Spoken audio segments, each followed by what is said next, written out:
kabayan, welcome sa ating latest update rito po sa South Luzon Expressway Toll Road 4 Package B sa may Barangay San Agustin at mismong Santa Monica, no? Veronica mga kabayan. So, areang ito mga kabayan, dito po tayo ngayon mag-update. Dito sa bandang kaliwa, ayan, hanggang rito sa kanto ng papuntang Alaminos Bayan ang ating i-update at doon sa may Santa Monica. Yang baba na yan na po yung paspasan ngayon, ang paglatag ng concrete cement mga kabayan. Itong pababa po ay nakalsada ay papuntang Lipa City, Batangas. Yung sa taas papuntang San Pablo City at Alaminos Bayan. Yan po ang palipa mga bayan, baba. So sa portion na ito, dito tayo mag-update.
Itong karal sa ating kamera mga bayan ay approaching doon sa barangay Santa Veronica.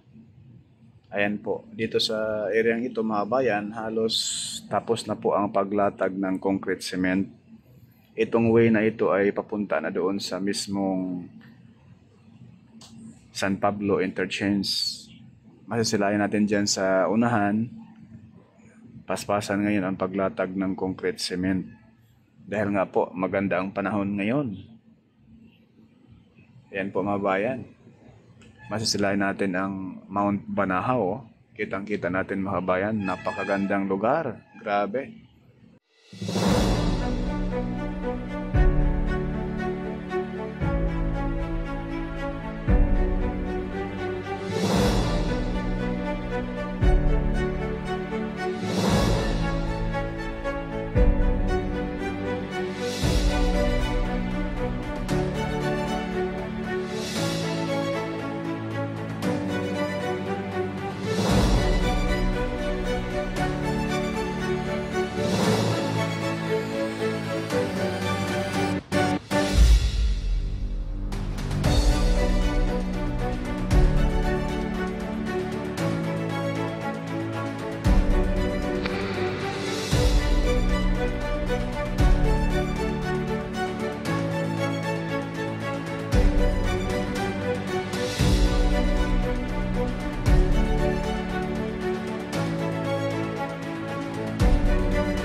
Itong lane na nilatag ngayon mga kabayan, pang 5 lane na po ito. Ayan po. Kakaiba yung technique rito sa paglatag ng concrete cement dahil hindi mixer truck ang gamit, no? Yung mismong concrete cement nakakarga dyan sa dump truck na sa bandang kaliwa mga kabayan. Andyan yung concrete cement nakalagay.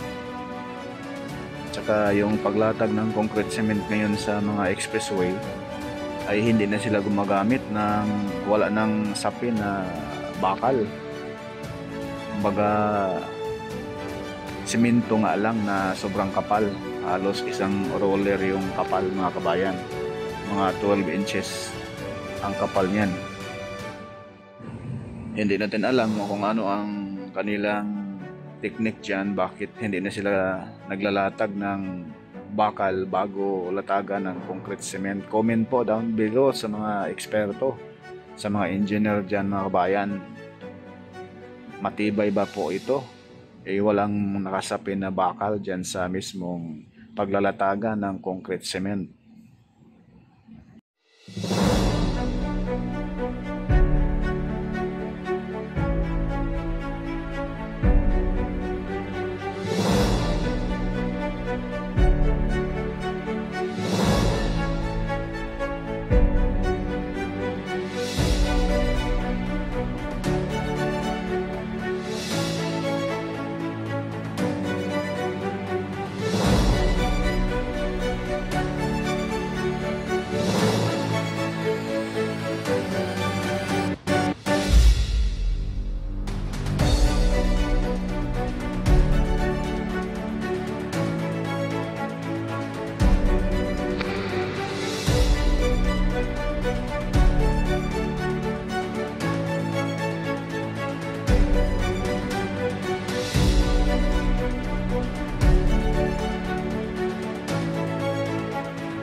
Ayan po yung dump truck mga kabayan sa gawing kanan. Andyan po yung concrete cement nakalagay. At dito niya ibuhos sa bandang kaliwa yung alignment pang 5 lane, no? Ayan po. Kitang-kita yan mga kabayan.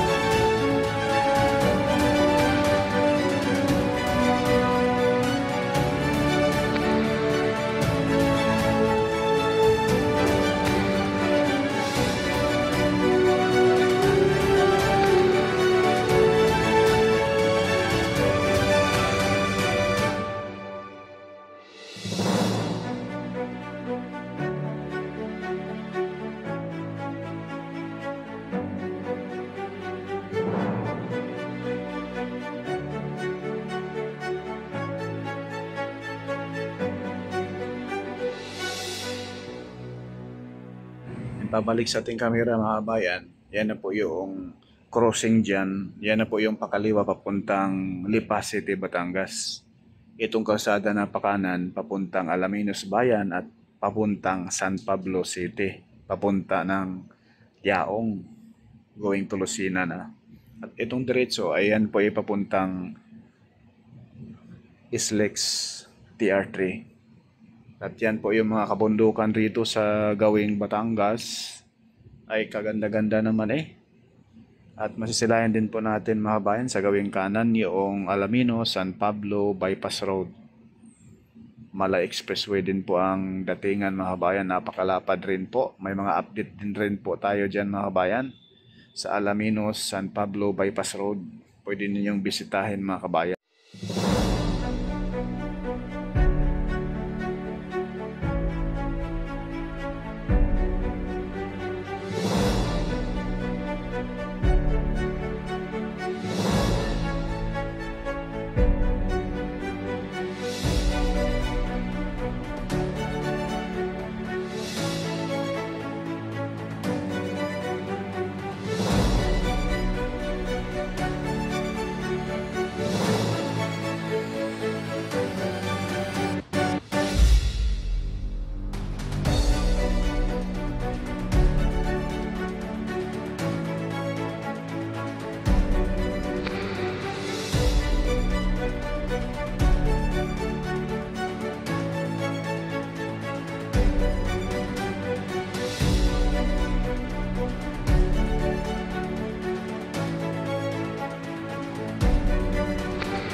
yan lang po muna mga kabayan yung ating latest update rito po sa Package Bay, South Luzon Expressway, Toll Road 4. Muli po, pakiusap po mga kabayan, wag po tayong mag-skip sa ads at napakalaking tulong na po yan po ka-studio sa ating pag-vlog, no? Sa iba po na hindi pa nakapag-subscribe, paki-subscribe na rin po. Maraming salamat and God bless po sa lahat.